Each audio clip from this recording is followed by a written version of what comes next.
Hello everyone, this side Anand and again I welcome all of you in my forex trading course। तो अभी तक हमने अपने course का लगभग आधे मॉड्यूल्स कंप्लीट कर चुके हैं जिसमें कि हमने सारे फंडामेंटल्स और स्मार्ट मनी कॉन्सेप्ट्स के बारे में जाना और थोड़ा सा उसका मैंने आपको इंट्रो दिया था। अब जो हम स्टार्ट करेंगे वो हमारा होगा मॉड्यूल 5 जिसमें हम स्मार्ट मनी के सारे कॉन्सेप्ट एक एक करके सीखेंगे और एक एक करके पढ़ेंगे। तो चलिए बिना टाइम वेस्ट किए शुरू करते हैं। तो मॉड्यूल 5 में सबसे जो हमारा पहला टॉपिक है वो है हमारा मार्केट फेज। मार्केट हमेशा एक साइकिल में मूव करता है, ना ही कि वो रेंडमली मूव करता है। मार्केट हमेशा एक साइकिल में मूव करता है, वो भी रेंडमली मूव नहीं करता है। जैसे ऑडियो वेव्स मूव करते हैं साइक्लिक फॉर्म में, उसी तरह मार्केट भी एक साइक्लिक फॉर्म में मूव करता है। मैंने आपको बताया था कि मार्केट हमेशा लिक्विडिटी की तरफ जाता है। मार्केट जब एक साइड की लिक्विडिटी हंट कर लेता है तो मार्केट दूसरे साइड के लिक्विडिटी की तरफ अप्रोच करता है। बाइंग है तो सेलिंग की तरफ जाता है, सेलिंग है तो बाइंग की तरफ जाता है। मार्केट 4 फेजों में मूव करता है। पहला है accumulation, expansion, distribution and reversal. Swing और लॉन्ग टर्म ट्रेडिंग के लिए हम 4 तरफ के फेज सीखेंगे। स्विंग और लॉन्ग टर्म ट्रेडिंग यानी कि अगर आपको वीकली या मंथली या फिर ईयरली के लिए कोई पोजीशन बनानी है तो आप जो मार्केट फेज पढ़ोगे वो आप एक्यूमुलेशन पढ़ोगे, एक्सपेंशन पढ़ोगे, डिस्ट्रीब्यूशन पढ़ोगे, रिवर्सल पढ़ोगे। लेकिन हम यहाँ पर स्मार्ट मनी कॉन्सेप्ट सीख रहे हैं। तो स्मार्ट मनी कॉन्सेप्ट में इन 4 जो मेजर फेज है उसको उसने 3 फेजेज में डिवाइड कर दिया है, जिसमें आता है पहला एक्यूमुलेशन, दूसरा आता है मैनिपुलेशन और जो थर्ड आता है वो distribution. Day trading, scalping, intraday के लिए हम एसएमसी कॉन्सेप्ट के इन 3 वर्किंग फेज को हम पढ़ेंगे, जिसमें accumulation, manipulation and distribution. 4 phase के मार्केट में पहले एक्यूमुलेशन होता है। Institution by quietly after a downward. Market नीचे आता है, उसके बाद एक्यूमुलेट होता है मार्केट, मतलब मार्केट रेंज बाउंड मार्केट में होता है। फिर एक्सपेंशन और अप ट्रेंड में मार्केट ऊपर जाता है क्योंकि स्मार्ट मनी मार्केट को पुशअप करते हैं। जो थर्ड होता है वो डिस्ट्रीब्यूशन होता है। Institution sell into retail buying pressure. Institution sell कर देते हैं जो भी पोजीशन अपना बनाए होते हैं, तो जब इंस्टीट्यूशन सेल करते हैं तो वहां पर आता है रिवर्सल और उसी को हम रिवर्सल फेज कहते हैं। हम यहाँ पर सिर्फ 3 फेज पढ़ेंगे, एक्यूमुलेशन, मैनिपुलेशन और डिस्ट्रीब्यूशन। तो एक एक करके हम देखते हैं कि एक्यूमुलेशन क्या होता है, मैनिपुलेशन क्या होता है और डिस्ट्रीब्यूशन क्या होता है। वो देखने से पहले सबसे पहले हम समझते हैं कि हमको स्मार्ट मनी कॉन्सेप्ट के अंदर एक्यूमुलेशन, मैनिपुलेशन और डिस्ट्रीब्यूशन यानी कि ये 3 फेज की जरूरत क्यों पड़ी। कोई चीज़ की हमको ज़रूरत पड़ती है तभी हम उसको यूज करते हैं, वरना उसको हम यूज करके या सीख के क्या करेंगे जब हमको उसकी नीड ही नहीं है। आप मुझे कुछ दे रहे हो, मुझे उसका नीड नहीं है तो मैं लेके क्या करूँगा, मैं कहूँगा ले जाओ अपना। तो एएमडी हम इसलिए सीखते हैं क्योंकि सबसे पहले हम ये जाने कि स्मार्ट मनी यानी कि बैंक और इंस्टीट्यूशन प्राइस को कैसे मूव करते हैं हर दिन में। कि ये 3 फेज की वजह से हमको पता चलता है कि स्मार्ट मनी रिटेल ट्रेडर को कैसे टारगेट करते हैं और प्राइस को अपने रिस्पेक्टिव टारगेट पर कैसे डिलीवर करते हैं। सबसे पहले वो हमें ट्रैप करेंगे, फिर जो उनका टारगेट होगा वहाँ वो मार्केट को लेके जाएंगे।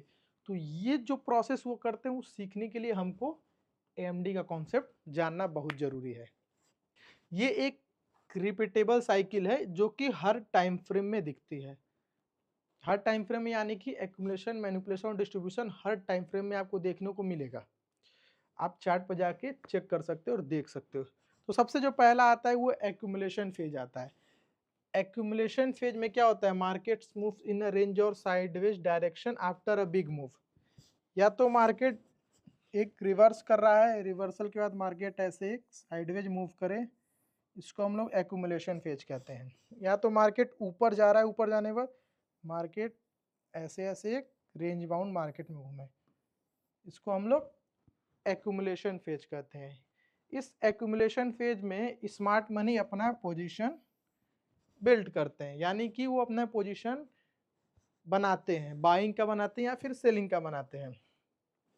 जब यहाँ पर मार्केट रेंज बाउंड मार्केट हो जाता है तो यहाँ पर भी लिक्विडिटी होगी, क्योंकि ये एक सपोर्ट और रेजिस्टेंस की तरह काम करेगा। इस रेजिस्टेंस के ऊपर लिक्विडिटी होगी, यहाँ पर भी लिक्विडिटी होगी, यहाँ पर भी लिक्विडिटी होगी, जिसका मतलब कि यहाँ पर बाई साइड लिक्विडिटी भी है और सेल साइड लिक्विडिटी भी है।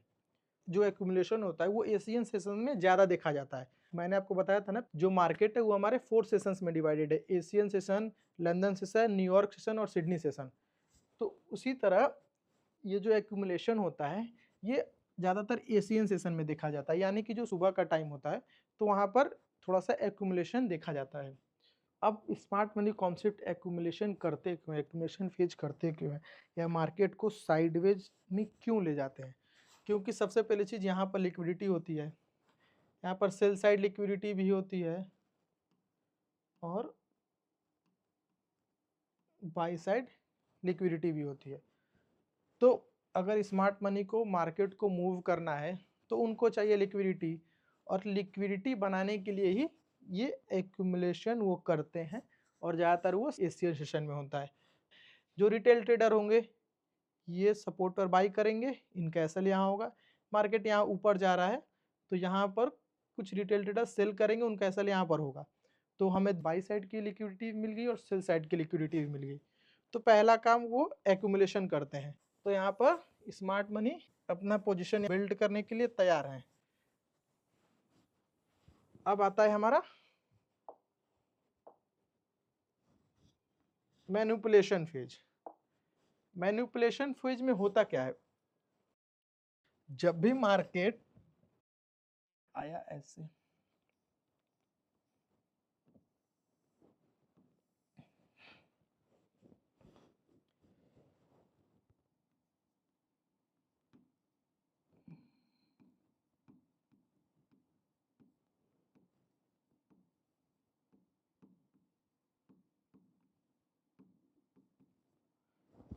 आपको पता है कि जब भी मार्केट सपोर्ट तोड़ता है तो रिटेल ट्रेडर सेल करेंगे, जब भी मार्केट रेजिस्टेंस तोड़ता है तो रिटेल ट्रेडर बाई करेंगे। ये स्मार्ट मनी को आपसे ज़्यादा अच्छे तरीके से पता है।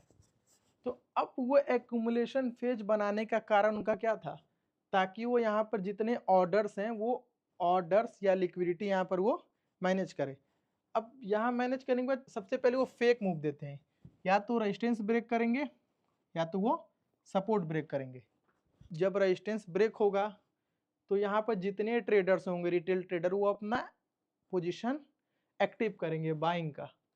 उसके बाद मान लीजिए कि रेजिस्टेंस ये ब्रेक नहीं किया, स्मार्ट मनी ने सपोर्ट को ब्रेक कर दिया, तो सपोर्ट को ब्रेक कर दिया तो वहाँ जितने सेलर्स एक्टिव होंगे वो अपना सेल की पोजीशन बनाएंगे। अब जैसे ही सेल की पोजीशन या बाइंग की पोजीशन बनाएंगे, क्योंकि उनको लगेगा कि मार्केट ने अपना ट्रेंड शिफ्ट कर दिया, अभी तक मार्केट साइडवेज था, अब मार्केट ने ब्रेकआउट दिया है, तो ब्रेकआउट दिया है तो हम यहाँ पर बाइंग कर लेते हैं, या फिर अगर ब्रेकडाउन दिया है तो हम यहाँ पर सेलिंग कर लेते हैं। लेकिन ये एक ट्रैप होता है, ये ट्रैप स्मार्ट मनी द्वारा ही बनाया जाता है। ये जो ब्रेकडाउन है या फिर ये जो ब्रेकआउट है, ये फेक ब्रेकआउट या फिर फेक ब्रेकडाउन है।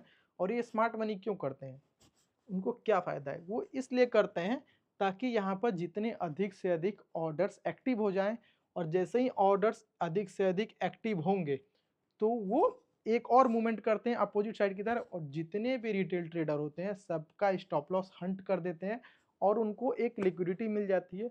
जैसे उनको लिक्विडिटी मिलती है वो एक बिग मूव दे देते हैं, यानी कि उनका यहाँ पर पेंडिंग ऑर्डर लगा रहता है। जहाँ रिटेल ट्रेडर का स्टॉप लॉस होता है वहीं पर स्मार्ट मनी का एंट्री पॉइंट होता है। तो ये फेक मूव इन्होंने दिया, यहाँ पर सेलर्स एक्टिव हो गए, फिर मार्केट यहाँ ऊपर जाएगा या तो फिर नीचे आएगा, या तो फिर ये बाई साइड का जो लिक्विडिटी वो भी लेके फिर मार्केट ऊपर जाएगा। हमेशा एक्यूमुलेशन के बाद मैनिपुलेशन होता है, और एक्यूमुलेशन इसलिए ही करते हैं ताकि वहाँ पर जो लिक्विडिटी ग्रैब कर सकें। मैनिपुलेशन इसलिए करते हैं कि लिक्विडिटी ग्रैब करने के बाद जितने भी स्टॉप लॉस है उसको हंट कर सकें, उसकी लिक्विडिटी ग्रैब कर सकें। ये ज़्यादातर लंदन सेशन में होता है, लंदन सेशन यानी कि दोपहर के सेशन में ये ज़्यादा होता है। अब आ जाते हैं हमारे थर्ड पॉइंट पर, जो है डिस्ट्रीब्यूशन फेज। यहाँ पर आपको एग्जाम्पल दिख रहा होगा, ये हमारा मार्केट में एक्यूमुलेशन था, एक्यूमुलेशन हो गया। अब मार्केट ने एक फेक मूव दिया, ये जो मूव है ना ये फेक मूव है, मार्केट ने यहाँ पे एक फेक मूव दिया है और यहाँ पर जितने बाई साइड की लिक्विडिटी है मार्केट ने ग्रैब कर ली। अब बाई साइड की लिक्विडिटी ग्रैब करने के बाद यहाँ पर देखो मार्केट ने यहाँ पर एक मार्केट स्ट्रक्चर शिफ्ट दिया और मार्केट नीचे आ गया है। तो पहले स्मार्ट मनी ने यहाँ एक्यूमुलेशन किया, फिर यहाँ पर मैनिपुलेशन किया, फिर यहाँ पर डिस्ट्रीब्यूशन किया। डिस्ट्रीब्यूशन कब होता है? जब भी मैनिपुलेशन होता है उसी के जस्ट अपोजिट बात डिस्ट्रीब्यूशन होता है, और ज़्यादातर मैनिपुलेशन जिस डायरेक्शन में होता है उसी के अपोजिट डायरेक्शन में डिस्ट्रीब्यूशन होता है। जैसे मान लो कि यहाँ पर मैनिपुलेशन बुलिश डायरेक्शन में हुआ, तो यहाँ जो डिस्ट्रीब्यूशन होगा वो बेरिश डायरेक्शन में होगा। मैक्सिमम नंबर ऑफ टाइम्स ऐसा ही होता है। इस डिस्ट्रीब्यूशन फेज में एक क्लियर स्ट्रक्चर बनता है ब्रेक ऑफ स्ट्रक्चर और चेंज ऑफ कैरेक्टर का। जैसे यहाँ पर देखो ना, आपको मार्केट स्ट्रक्चर शिफ्ट दिया है, मार्केट स्ट्रक्चर शिफ्ट को ही चेंज ऑफ कैरेक्टर कहते हैं। यहाँ पर आपको एक कंफर्मेशन मिल रहा है कि हमारा जो मार्केट है वो यहाँ शिफ्ट कर रहा है बुलिश से बेयरिश की तरफ। और जब मार्केट बेयरिश की तरफ शिफ्ट कर रहा है तो यहाँ पर मार्केट ने क्या कंफर्मेशन दिया है, यानी कि एक वैलिड स्ट्रक्चर बनाया है। मैं यहाँ पर मार्केट स्ट्रक्चर शिफ्ट दे रहा हूँ, यानी कि चेंज ऑफ कैरेक्टर कर रहा हूँ। अब मेरा जो ट्रेंड है वो बदल के बेयरिश हो गया है।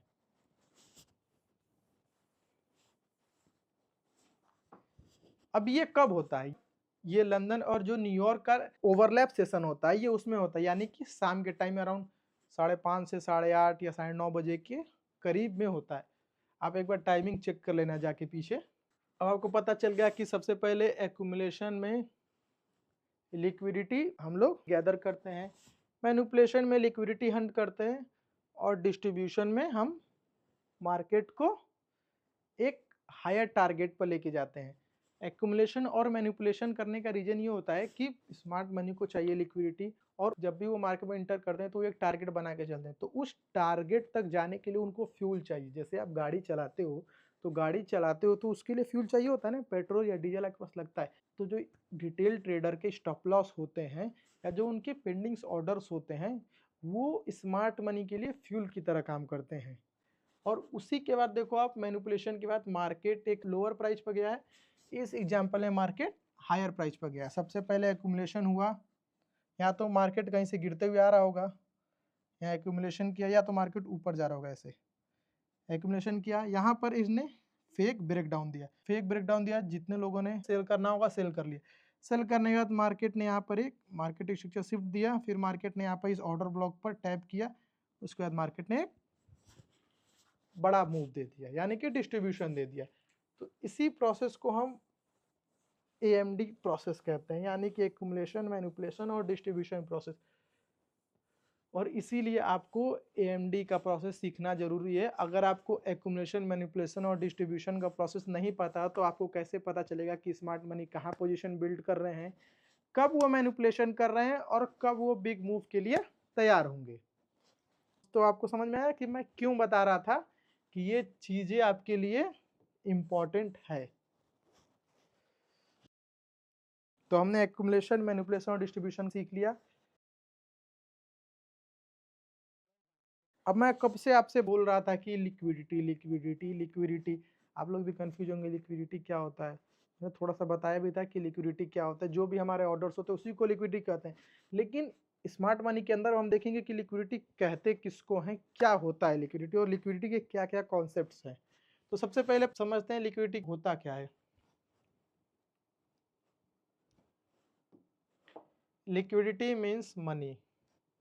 लिक्विडिटी का मतलब होता है पैसा, यानी कि ऑर्डर। हम कोई ऑर्डर प्लेस कर रहे हैं, यानी कि हम मार्केट में पैसा लगा रहे हैं, उसी को हम लिक्विडिटी कहते हैं। Smart money needs liquidity to fill their huge order. Smart money तो 100, 200 या 1-2 लाख का तो बाइंग या सेलिंग करेंगे नहीं। उनके ऑर्डर फिल करने के लिए उनके पास लिक्विडिटी होना चाहिए ना। अगर हमको कोई चीज़ बाई करना है तो सामने वाला सेलर होना भी तो चाहिए। ये हमको पता है कि ट्रेडिंग जीरो सम गेम है। अगर कोई बाई कर रहा है तो कोई सेल कर रहा है, अगर कोई सेल कर रहा है तो वो बाई कर रहा है। जैसे मान लो कि स्मार्ट मनी पोजीशन बाइंग में बनाना चाहते हैं, लेकिन उनके पास सेलर है ही नहीं, तो उनका पोजीशन कैसे एग्जीक्यूट होगा, उनका जो पेंडिंग ऑर्डर है वो कैसे एग्जीक्यूट होगा। तो इसलिए वो ट्रैप करते हैं और लिक्विडिटी ग्रैब करते हैं। तो लिक्विडिटी ग्रैब करने के लिए सबसे पहले वो लिक्विडिटी बनाते हैं।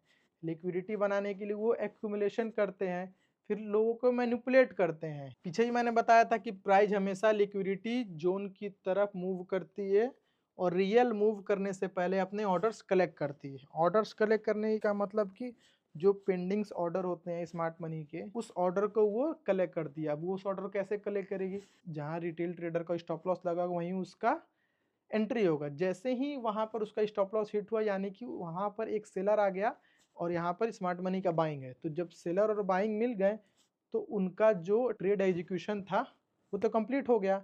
उनके पास बहुत सारे ऑर्डर हैं। फिर वहाँ से मार्केट एक रियल मूव करता है, क्योंकि रिटेल ट्रेडर मार्केट से बाहर हो गया और स्मार्ट मनी मार्केट में अंदर हो गया। लिक्विडिटी मैटर क्यों करता है?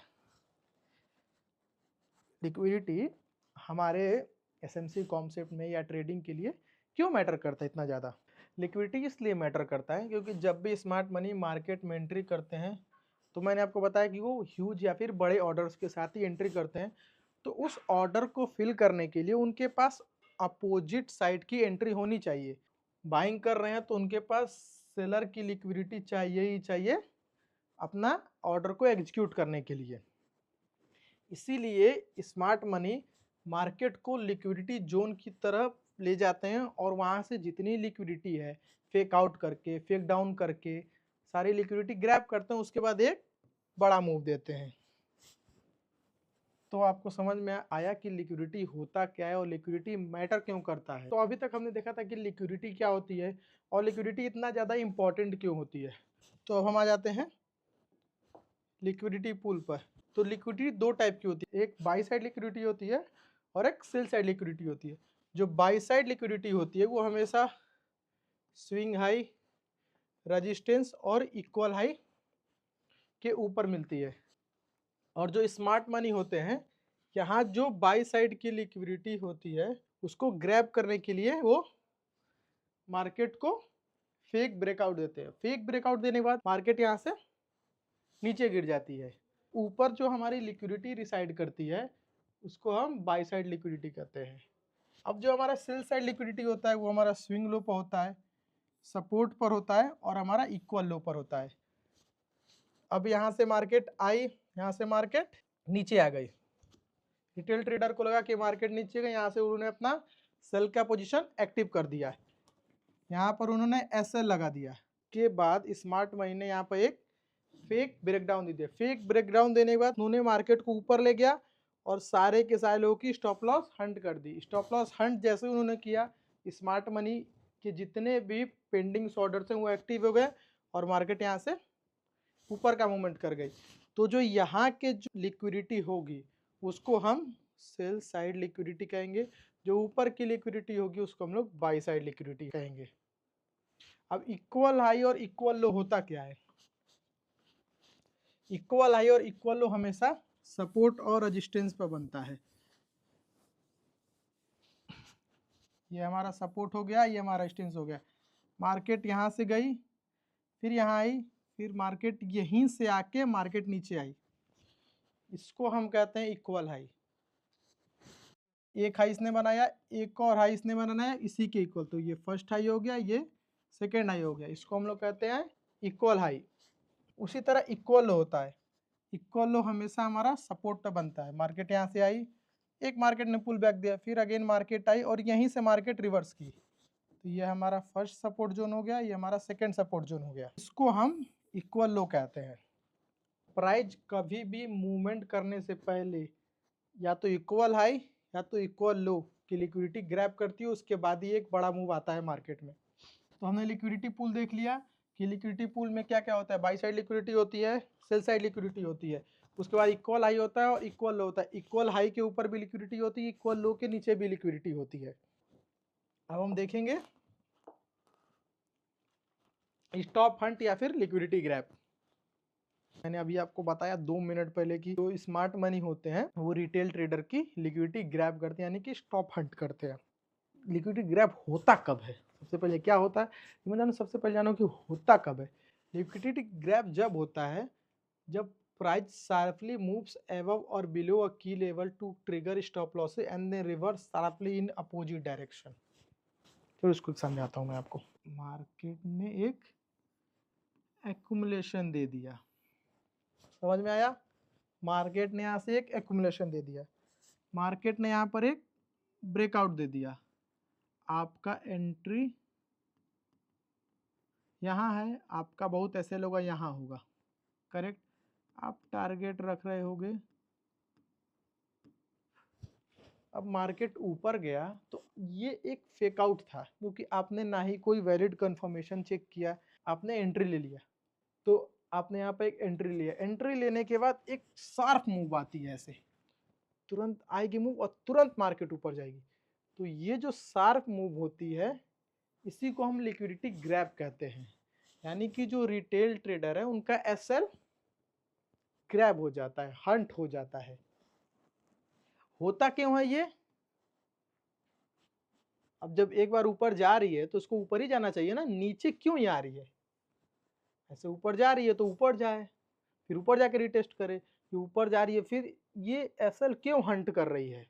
क्योंकि यहाँ पर स्मार्ट मनी को एंट्री लेनी है।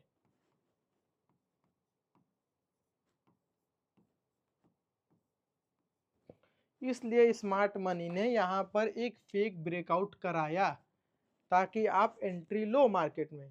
जैसे ही आप मार्केट में एंट्री लिए, एक शार्प कैंडल बनेगी विक के साथ, जिसकी विक बड़ी होगी। तो इसलिए लिक्विडिटी ग्रैब होता है और स्टॉप हंट होता है। स्टॉप हंट यानी कि जो एसएल होता है उसको हंट करना, उसी को हम लोग लिक्विडिटी ग्रैब कहते हैं।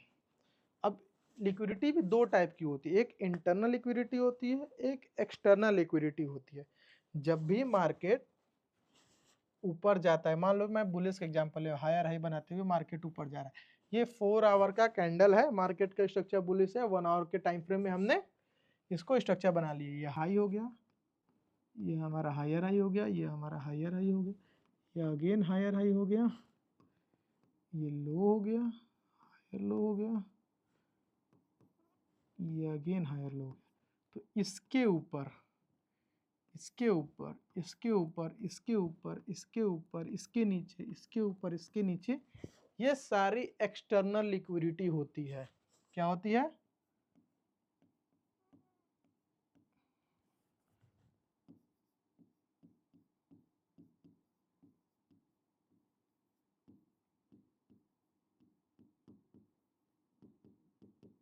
ये क्या होती है?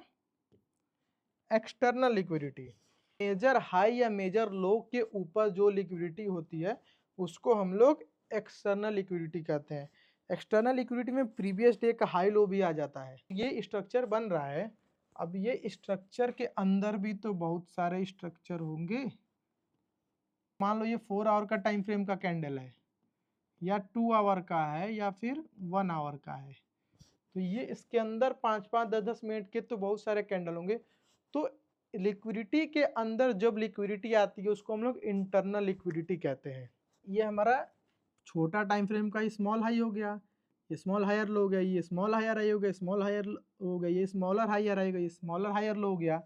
तो ऊपर वाला जो मेन है वो हमारा एक्सटर्नल लिक्विडिटी है, जो अंदर आ रहा है उसको हम इंटरनल लिक्विडिटी कहते हैं। समझ में आया कि लिक्विडिटी कितने टाइप के होते हैं और कहाँ कहाँ लिक्विडिटी रिसाइड करते हैं। साइड का मतलब कि पेंडिंग ऑर्डर्स, यहाँ भी कुछ पेंडिंग्स ऑर्डर होंगे, यहाँ भी कुछ पेंडिंग, यहाँ भी कुछ, यहाँ भी, यहाँ भी, यहाँ भी, यहाँ भी, सारे में कुछ ना कुछ पेंडिंग ऑर्डर होंगे। ये इंटरनल की बात कर रहा हूँ। उसी के बाद जब हम इसको बड़े टाइम फ्रेम में देखेंगे, जैसे मान लो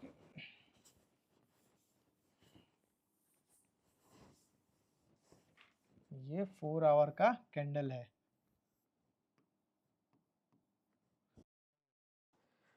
यहाँ से मार्केट ऊपर गया है तो यहाँ कुछ लिक्विडिटी होगी, यहाँ कुछ लिक्विडिटी, यहाँ मार्केट ऐसे ऐसे ऐसे ऐसे ऐसे ऐसे ऐसे मार्केट ऊपर जाएगी। तो ये जो स्मॉलर टाइम फ्रेम का ये हमारा स्विंग, यहाँ पर तो बायर एंड सेलर्स एक्टिव होंगे ना, तो ये एक्सटर्नल लिक्विडिटी है, ये हमारा इंटरनल लिक्विडिटी है। इंटरनल लिक्विडिटी हमेशा स्मॉलर टाइम फ्रेम में होता है और जो एक्सटर्नल लिक्विडिटी होता है वो हमेशा लार्जर टाइम फ्रेम में होता है। तो आपको समझ में आ गया हो कि इंटरनल लिक्विडिटी क्या होता है, एक्सटर्नल लिक्विडिटी क्या होता है, लिक्विडिटी क्या होता है और लिक्विडिटी हंट क्यों होता है।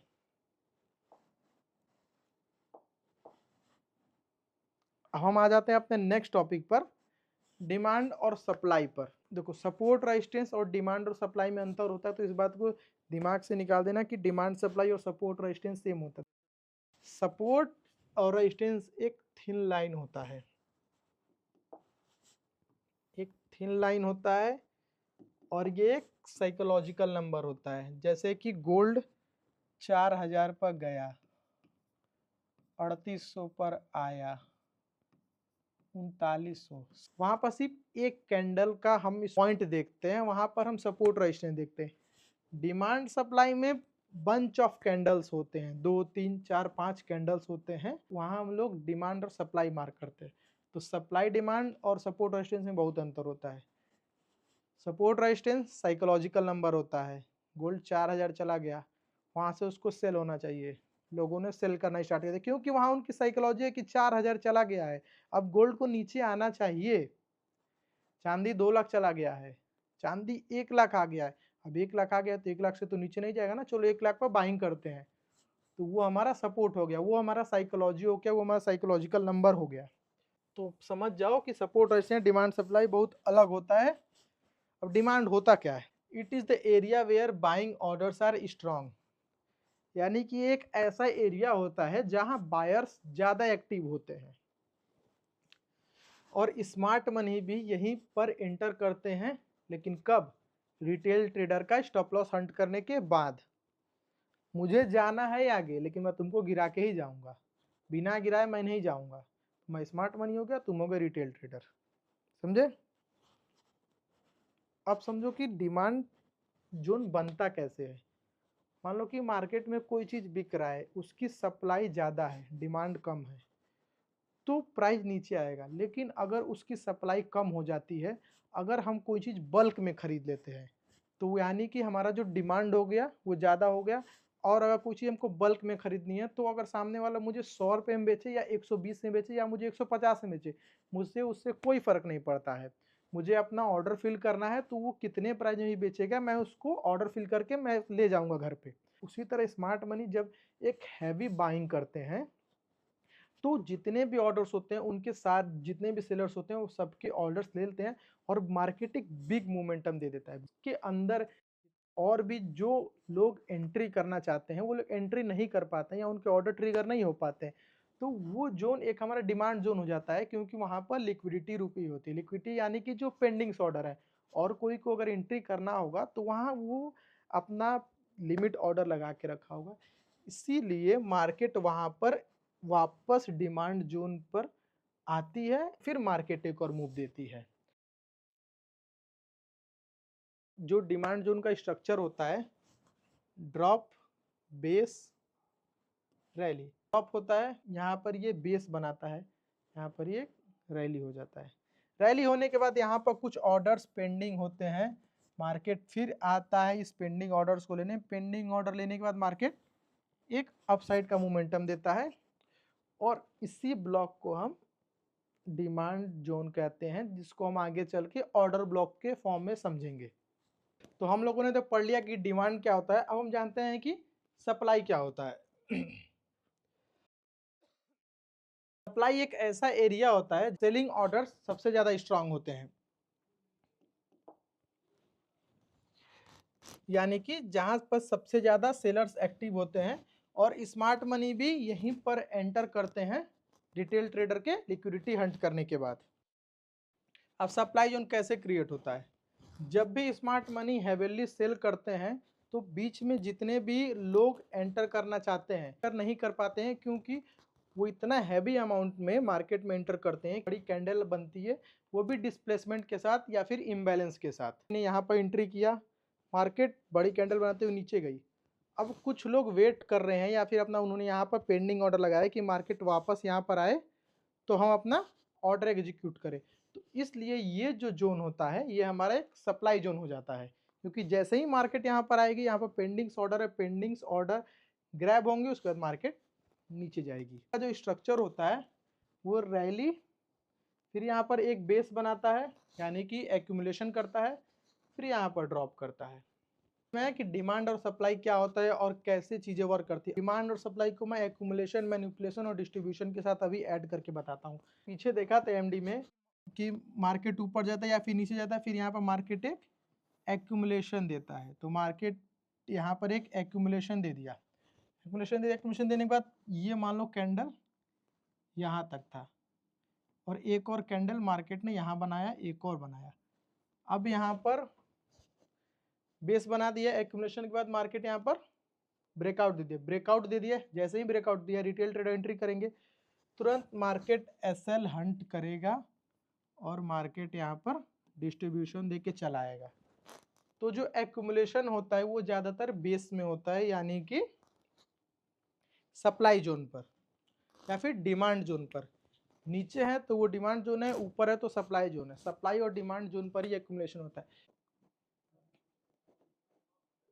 इनकेस अगर एक्यूमुलेशन एशियन सेशन में ना होकर अगर वो लंदन सेशन में होता है, तो इसका मतलब समझो कि जो मैनिपुलेशन होगा वो लंदन और न्यूयॉर्क के ओवरलैप सेशन में होगा और जो डिस्ट्रीब्यूशन होगा वो एशियन सेशन में होगा।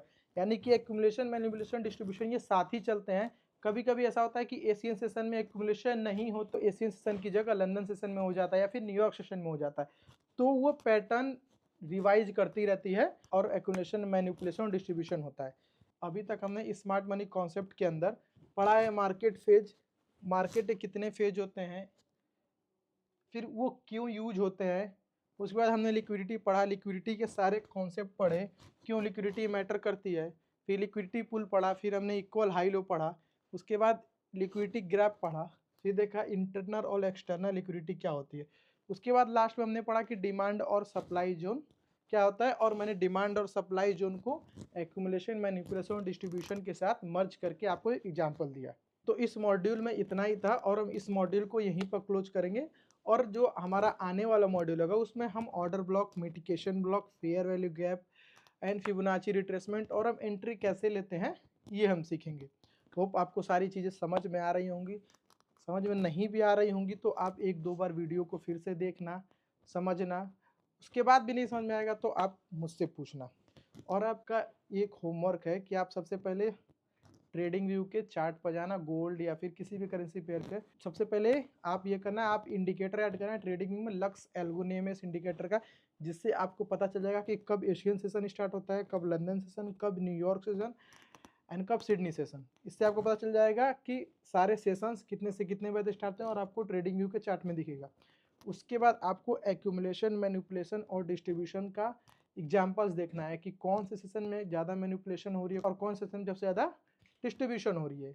वो करने के बाद फिर आप पढ़ना लिक्विडिटी ग्रैप की, अगर एक्यूमुलेशन हो रही है तो एक्यूमुलेशन होने के बाद क्या मैनिपुलेशन में लिक्विडिटी ग्रैब हो रही है, और जिस साइड में लिक्विडिटी ग्रैब हो रही है क्या उसके अपोजिट साइड में मार्केट मूव कर रही है डिस्ट्रीब्यूशन फेज में। ये सारी चीज़ें आप देख लो। उसके बाद आप आ जाना डिमांड सप्लाई पर। डिमांड सप्लाई भी आपको मार्क करना पड़ेगा। मैं जानता हूँ थोड़ा टफ होगा आपके लिए, लेकिन अगर आपको सीखना है तो आपको करना पड़ेगा, और जितना प्रैक्टिस आप करोगे उतना ज़्यादा आपके लिए अच्छा होगा। क्योंकि अगर मैं आपको पढ़ा दिया, आप ऐसे देख लिए और उसके बाद फिर आप भूल जाओगे, क्योंकि आप वो अपने लाइव या डेली एग्जाम्पल में उसको फॉलो नहीं कर रहे हो। जितना ज़्यादा आप देखोगे उतना ज़्यादा आपके लिए अच्छा होगा। बाकी मैं कह सकता हूँ करना तो आपका काम है। तो मिलते हैं नेक्स्ट मॉड्यूल में नेक्स्ट वीडियो के साथ।